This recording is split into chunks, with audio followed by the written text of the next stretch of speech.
I play Sasha Lee, who is sort of an LA fashionista, doesn't really have a job yet, seeking employment, whose father tells her that she's going to be cut off from her allowance and inheritance unless she returns to China and works in the family toy factory. I have to spend about a year there with my half-sister Carol, played by the lovely Lyn Chen, and I must learn how to reconnect with my narcissistic, abusive father and also realize that hard work is very hard. I think she pretty much just nailed it. All I do when I'm in China is show her the ropes, try to ease her into it, knowing full well that she's a bit of a fish out of water, but we do a little bit of bonding. And that's all I'm going to tell you because there's other parts of the movie that you have to see. I loved all the food scenes. I was actually just talking about how that lobster, we only had one, and Emily, our director, kept saying, like, nobody, you can eat everything else. You can eat this. Nobody touched the lobster. And did you have, no, you didn't have, you were vegan. She's vegan when we were filming. So you did not have any lobster.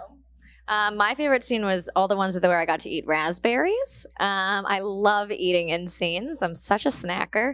And because of my diet, they were like, okay, just you tell us what you can eat in this film. So there's like 3 or 4 scenes where I'm just straight up eating raspberries the entire time. There was one day when we were filming in that gin bar in Hong Kong and they gave us like nuts to eat, which is what you would eat in a bar. And everyone's like, too loud, too loud. So, and it was like, are there raspberries on set? And then we ended up eating raspberries, which doesn't really make sense for a bar. But yeah, I mean, nobody could really see it. It was just this action. Yeah.